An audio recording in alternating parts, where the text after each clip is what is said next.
Tractor रोके गए, किसानों को रोका गया।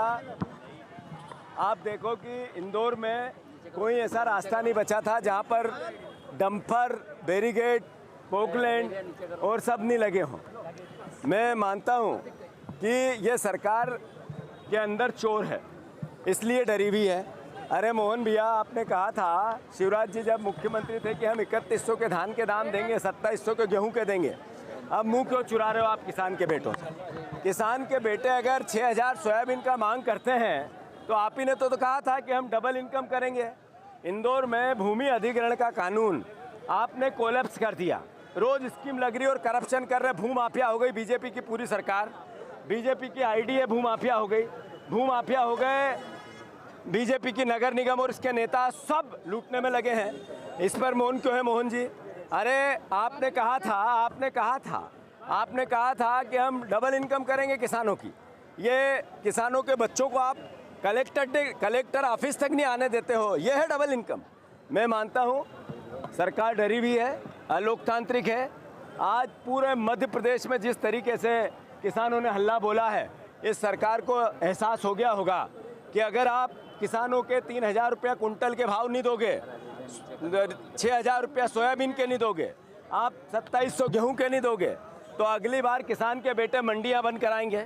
फिर उसके बाद लाखों की तादाद में विधानसभा के अंदर घुसेंगे। मोहन भैया जागो, आपके खिलाफ षड्यंत्र हो रहा है और आप ही की पार्टी के नेता कर रहे हैं। मैं अनुरोध करना चाहता हूं कि जितनी जल्दी हो किसान के बेटों की सुध लो, आपको सद्बुद्धि आए, भगवान ईश्वर आप किसान की बेटों की सुनो। आप 5 साल मुख्यमंत्री रहो, हम आपको नहीं रोकेंगे, ना आपको अड़ंगे देंगे, केवल विपक्ष की भूमिका निभाएंगे। पर आपकी सरकार के अंदर बैठे विभीषणों से बचो और किसानों के हितों में निर्णय लो। मोहन भैया धन्यवाद। आतंकवादी कहा जा रहा है। राहुल गांधी को इस तरीके से गालियां दी जा रही है, जान से मारने की धमकियां दी जा रही है। भारतीय जनता पार्टी के केंद्र की सरकार के मंत्री कर रहे हैं, राज्य की सरकारों के मंत्री और विधायक कर रहे हैं। क्या मैसेज है? नरेंद्र मोदी चुप है, मौन है और देख रहे हैं, गाली दो, मारने की धमकी दो। ये एहसास क्या कराता है? एहसास ये कराता है कि राहुल गांधी जिसे डरते हैं नरेंद्र मोदी, नफरत करते हैं उनसे, इसलिए कि वो किसान के बेटों की बात करते हैं, गरीब की बात करते हैं, युवाओं की नौकरी की बात करते हैं, आरक्षण की बात करते हैं, संविधान बचाने की बात करते हैं। राहुल गांधी इस देश के मर्म को जीते हैं, गरीबों के लिए अपने आप को झोंक दिया, प्रेम प्यार मोहब्बत के लिए कश्मीर, कन्याकुमारी से कश्मीर तक पैदल चल लिए, इसलिए नफरत करते हैं। इसलिए नफरत करते हैं कि उनके पिता ने शहादत दे दी इस देश के लिए, शहीद हो गए, उनकी दादी ने गोलियों से छन्नी करा लिया अपने आप को। नरेंद्र मोदी क्यों नफरत करते हैं राहुल गांधी जी से? इसकी कांग्रेस पार्टी कड़ी निंदा करती है। कहलाता था, लेकिन जब से भाजपा सरकार आई है, सोयाबीन की फसल के दाम नहीं बढ़ रहे, लागत बढ़ती जा रही है और इसीलिए किसानों की मांग है सोयाबीन के भाव 6000 पार, ये हमारी मांग है और उसके लिए लड़ाई लड़ते रहेंगे।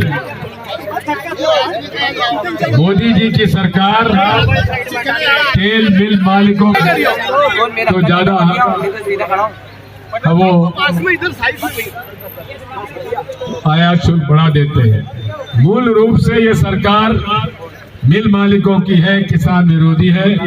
इसलिए पूरे प्रदेश के किसानों को मैं बधाई देना चाहता हूं कि उन्होंने पूरे देश में आज ये बात साबित कर दी कि किसानों के सामने मोदी सरकार झुक सकती है और इसीलिए उन्होंने तिलहन तेल पे, कच्चे तेल पर आयात शुल्क बढ़ाकर हम लोगों की मांग पूरी की है।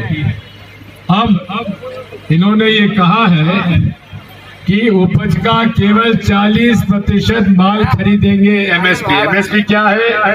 4892। हमारी मांग है 6000। मैं मांग करता हूं कि राज्य सरकार जो बीच में कमी है 4892 और 6000 के बीच में, उसकी पूर्ति मध्य प्रदेश सरकार करे और किसान की माल की खरीदी 6000 रुपए प्रति क्विंटल के हिसाब से हो।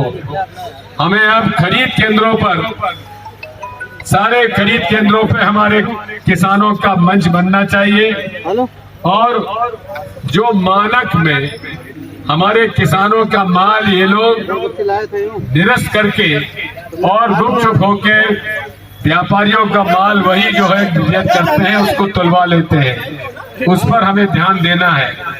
हम तो मांग करते हैं कि छोटे और मध्यम किसानों का पूरा 100% माल खरीदा जाए और उसके ऊपर के बड़े किसान हैं उनका 40% खरीदे।